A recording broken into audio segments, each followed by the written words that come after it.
In this lesson, I'm going to talk about Azure Global Infrastructure. So we'll be talking about data centers, regions, and region pairs. Now, if you look at my screen here, you can see that one picture, and this is the picture from Azure website, news website, and this is the one of the data center of Azure. Now, if you look at this is pretty much like any other building we have, like we have in on-premises data center, right? We say cloud computing, but that doesn't mean that data center will be somewhere in the cloud, literally, or somewhere in the space station. This is pretty much building on the earth, and it has everything what any other on-premises data center will have, right? This has thousands and thousands of servers and cable and networking and cooling machine, security, security guard we have, right? So anything which we may need to run any other on-premises data center, this is exactly like data center we have for the Azure, right? All we do is just rent this hardware from Azure. So let me show you another picture from Microsoft website here. This is how this data center look from inside. These have different racks, and all these racks have different servers, and all these servers are connected with all these different cables, right? And we rent all this hardware from Azure. All right, so now let's talk about what are region. Moving back to my slides here, if you look at this geographical graph here, you can see all these different dots, and each of this dot represent a region, right? So we have region here, for example, in the West US. We have region in the East US. So what are region? Now, region are basically physical location around the world where we have the cluster or the set of data centers, right? So every region may have one or more data center. So let's talk about East US. East US may have, let's say, 3 data center, right? Somewhere we may have 5 data centers. So this is the collection of data center, and we called it as a region. And you can see that these are the regions we have for Azure, and Azure keep adding those regions. So you don't have to trust this image. You should always refer Azure website to see that how many current regions they have. But the good thing is right now Azure has more global regions than any other cloud provider. And we can use this region for better scalability, right? We can have our website, for example, in the US, and we can also have in Australia, depending on where our customers are, right? And then we can also have redundancy.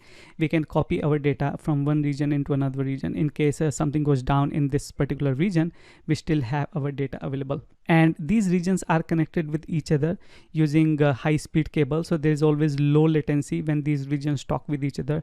There's the advantage of global footprint, right? If you have a small company, it's difficult to have your data centers around the world, right? It's a lot of investment. But in this case, the regions and these data centers basically are already available. All I need to do is just rent those hardware anywhere in the world, and I can have global footprint of my company, of my website. And this can be used as a high availability. So once again, if something goes wrong with one region, we can access other regions. Now, how to choose region? How I will decide that which region I'm going to install my application. So for example, let me go back to my portal here. And if you see here, right now I'm inside the Azure portal, and if I choose any service, for example, let me choose virtual network, right? Or maybe a virtual machine, for example. And if I create virtual machine here, you can see that I have to fill this form, and one of the option I have here is the region, right? So I have to choose the region where I want to create this virtual machine. And this is pretty much with the most of these services we have in Azure, that whenever we try to create any service, we have to choose a right region to install that service. Most of the service, I would say. For example, there are some service like Azure Active Directory. These services are global service, irrespective of the region. So we'll discuss more about this, but at this point you understand that whenever we create any service or instance of a service, we need to choose a region, right? So if you go back to the slides here, now how to choose region, how I would know that what region I should select, right? So very first thing is compliance. First of all, you should look that if there is any restriction for the company. Sometimes company has compliance restriction that our data, our application, our content, whatever it is, should be in this particular region or in this particular geographical area. Now, what is geographical area? Geographical area may have one or more regions, sometimes one or more country, I would say, right? So for example, Canada, this could be one geographical region. US may be another geographical region. So your company may have a restriction that your data should not leave a particular geographical area, right? So in that case, you have to choose region within that geographical area, right? Whatever restrictions you have. Now, proximity, where are your customers? So for example, let's say if your customers are somewhere in the Australia, most of your customer base is in Australia, then it makes sense to choose a region somewhere close in Australia, right? You don't want to choose region in United States or somewhere in the Europe. Otherwise there'll be latency because of the traffic, right? You want to choose regions wherever your customer base are. Next, we have available services. That means not all the services are available in all the regions. So if you want to use particular service, you want to see that whether is it really available in a particular region you are looking for. Let me go back to my page here. So this is the page products available by region by Azure, and you can choose any service here. For example, let me choose Azure Kubernetes service, and here you can filter down all the regions, and then you can see that where exactly this service is available. So you want to make sure that your service is available in the region you want to create. And second, also think that not all the components of service available in every region. So some region may have a limited components of a particular service, right? So what exactly you want to use, you want to go ahead and check whether that is really available in a particular region you want to create it, right? And the last thing is we have is the pricing. So sometimes depending on the location, there are different prices, right? It's not differ very much, but still there may be a difference. So maybe somewhere in India, maybe you may have the same service in the lower price. So if location doesn't matter much, you want to choose a region where the prices are low, right? Where the cost of infrastructure is low. So obviously Azure is also able to provide less price for that particular service. So that is another thing you want to consider before you choose your region. Now, another important point I want to talk about here are region pairs.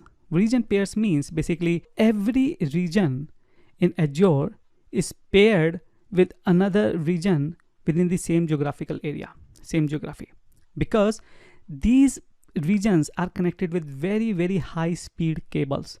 So if I have my application, my database, my storage, whatever in this region, it will be copied to the another paired region, so that if something happened to this region for whatever natural calamity or catastrophic disaster, my application will be available immediately to my user with the paired region. So every Azure region is always paired with another region within the same geography. It should be within the same geography, and these paired regions are generally 300 or more miles apart for the same reason. If you have any natural calamity or something, other regions should not be affected by that. And we have automatic replication and failover for Azure services. As I just said, if I have my application, database, whatever in this one region, it will be automatically copied to the pair region. And we have some additional advantages of region pairs. So for example, if we have very extensive Azure outage occur, then at least one of these pair Azure will try to recover as quickly as possible, so that your application should be available to the user.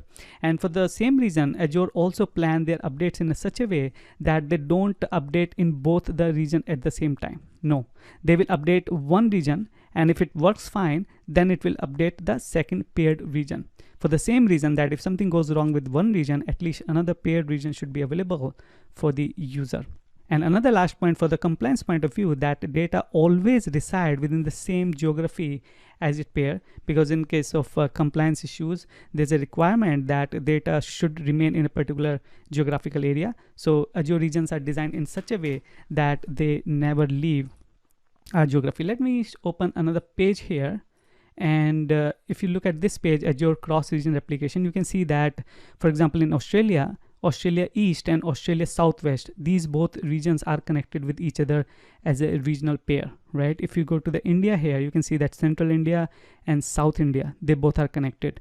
And North America, East US and West US, which I was just showing you over the this page here, East US and West US, they both are connected as a regional pair. So I hope now you have a pretty good understanding about what are data centers and how these one or more data centers get into one region, and how one or more regions get into the geography, and how every region within the geography connect with the another region with a very, very high speed cable, so that the data and the application can be replicated to each other, and we can take advantage in case of any catastrophic disaster or any outage or any failover.